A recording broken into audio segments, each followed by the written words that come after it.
여러분, 직원 있는 자영업자 중에 20만 가까운 자영업자가 사실상 살기 위해서 또 사실상 자식 때문에 버틴다, 이 말이 나옵니다. 이게 무슨 얘기냐? 여러분, 이거 한번 보세요. 사용자 보수 월액 간주 규정이라는 게 있습니다. 예, 사용자 보수 월액 간주 규정, 이게 건강보험에서 나오는 그 규정이거든요. 이 규정을 적용하는 자영업자 수가 19만 7,007명입니다. 이게 무슨 말이냐? 자영업자들이 그동안 얼마를 버는지 이것을 사실 잘 드러나지 않기 때문에 늘 문제가 있었다. 소득을 제대로 신고하지 않는다. 그래서 2020년에 이거를 도입을 했어요. 사용자 보수월액 간주 규정이라는 것을요. 무슨 말이냐? 이것은요, 쉽게 말하면 자영업자 소득을 제대로 신고하지 않으니까 직원 중에서 건강보험료를 가장 많이 내는 직원하고 똑같이 건강보험료를 책정하는 기준입니다. 예, 쉽게 말하면 자영업자들이 세금을 안 내더라도 그 회사 직원이 가장 많이 세금을 내는 건강보험료를 내는 그 사람에 따라서 건강보험료가 책정이 된다는 뜻이거든요. 그런데 문제는 요즘 와서 이것을 잘 들여다보면 자영업자 보수가 문제가 아닙니다. 왜 문제가 아니냐? 돈을 못 벌이니까요. 돈을 못 벌으니까 신고할 게 없는 거예요. 신고할 게. 이게 진짜 웃기죠. 진짜 아이러니하고 제가 웃기까지 하는데요. 얼마나 제가 어이없고 황당하면 제가 웃을까요? 과거에는 많이 벌어서 신고를 안 했다면 지금은 신고 안 하면 안 되니까 신고하는데 해봤자 영원이야, 영원. 신고해봤자 영원이에요. 뭐 영원이 아닌 사람도 있겠지만 굉장히 적어요. 그러니까 국세청에서는 이것을 보고 말입니다. 아니, 이렇게 못 벌어요? 그러면 최고 월급 받는 직원 건강보험료를 내세요. 이렇게 되는 겁니다. 근데 그 인원이 무려 말입니다. 19만 7,007명이나 된다는 거예요. 야, 진짜 충격적이죠. 저는 제가 봐도 이거는 굉장히 충격적이라고 생각이 됩니다. 옛날에는 재산을 덜 세금을 덜 내기 위해서 신고를 덜 했는데 지금은 신고할 게 없어서 신고를 못 한다고 이야기하니 아이러니도 이런 아이러니가 없는 거죠. 문제는요, 여러분, 이게 지난 5년간 이렇게 세금을 낸 거 있잖아요. 지금보다도 못 버는데 이게 건강보험료를 낸 사람들 무려 말입니다. 지난 5년간 누적이 보니까 100만 명, 19만이니까 한 해만 하더라도, 그죠? 한 해만 하더라도 19만 7,007명이니까 이게 5년 동안 하니까 100만 4,583명이 되는 겁니다. 낸 금액도 3,594억 원이에요. 추가로 낸 거예요. 이게 추가로. 추가로 건보료를 낸 게 3,594억 원입니다. 이게 여러분 벌이가 없는데 건강보험료 어떻게 냅니까? 매출이 제로인데 그런데도 불구하고 이렇게 내게 한다는 자체가 참 안타깝습니다. 게다가 여러분 이렇게 이 규정을 적용해서 적용받는 기업을 보면 대부분이 5인 미만 사업자, 이게 직원을 둔 사업자 이런 경우라는 뜻입니다.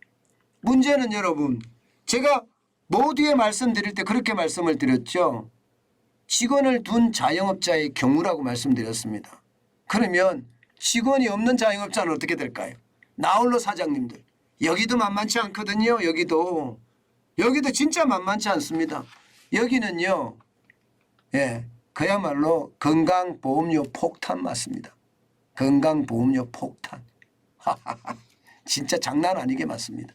제가 웃는 게 너무 어이가 없고 도대체 국민들에게 좀 편안하게 해주는 게 정부여야 하는데 그렇지 못하다는 거예요. 그래서 지가 어이가 없어서 웃습니다. 문제는 여러분, 지금 있는 자영업자 수가 얼마나 되나요? 지금 2022년 8월 현재 135만 4천 명이에요. 그러면 20만 정도 된다고 하면 19만 7명이라고 하면 몇 퍼센트일까요? 15% 정도 됩니다. 15%. 그러면 직원이 있는 곳 있잖아요. 직원이 있는 자영업자 중에 15%는 결국 말입니다. 직원보다 월급을 덜 번다는 거예요. 그런데 왜 자영업을 계속 하느냐? 직원보다 월급을 덜 벌면 무조건 닫아야 되는 것 아니냐? 이렇게 이야기하지만 현실은 그렇게 녹록하지 않습니다. 사실 여러분도 잘 아시는 가락곰탕의 고성목 사장님만 하더라도 직원보다 훨씬 덜 벌잖아요.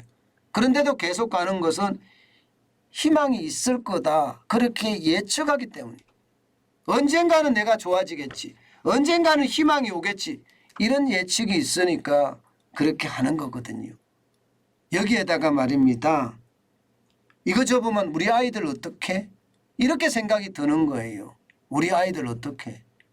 그럴 수밖에 없는 게 여러분, 이거 접으면 다시 만들려고 그러면 돈도 많이 들어갈 뿐만 아니라 그거를 접고 나서 또 다른 일을 하기가 굉장히 어렵습니다.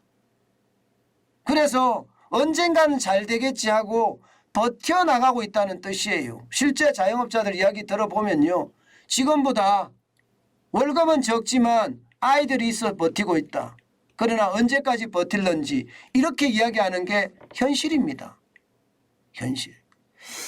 저는 이것을 보면서 실물 경제가 이대로 가다가는요. 진짜 제가 이런 표현 쓰겠습니다. 초박살이 나겠구나. 자영업자들이 줄줄이 폐업하겠구나. 그러다가 언젠가는요. 더 이상 자영업자들은 남아나지 못하겠구나. 그런 생각 진짜 많이 듭니다. 결국 말입니다. 이렇게 간다면요. 자영업자들은요. 남의 건물을 빌려서 자영업을 영위하려고 하면 굉장히 어려워지는 그런 상황에 봉착될 거다. 진퇴양난에 처할 거다. 그렇게 저는 생각이 듭니다. 월세는 월세대로 금리가 올라가기 때문에 올라가고요. 게다가 가격은 가격대로 올려야 되는데 많이 올리면 손님이 안 오니까 거기에 대한 두려움이 크고요. 여기에다가 벌이는 예전만큼 안 되니까 버텨보자는 하지만 참 어렵게 버틴다. 그런 생각 진짜 해봅니다. 많은 자영업자 분들 사실 자영업자들이 버티는 게 뭐겠습니까? 돈 버는 게 뭐겠습니까? 제일 중요한 것은 그래요. 자식 때문에 버틴다 이야기가 진짜 맞는 말이고요. 또 내가 살려고 버틴다.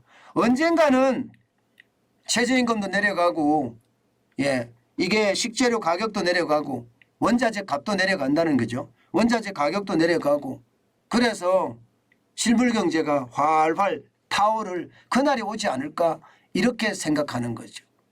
그렇지만 진짜 분명한 것은 오랫동안 쉽지 않을 겁니다. 제가 V자 반등이 아니라 L자형 경기 침체가 계속될 거라는 이야기 여러 번 말씀을 드리잖아요. 그만큼 경기 침체가 길어지고요. 길어지는 만큼 지금 자영업자 분들의 고통은요. 점점 커갈 것으로 저는 그렇게 예상합니다. 참 안타까운 현실에 뭐라 제가 더 드릴 말씀이 없네요.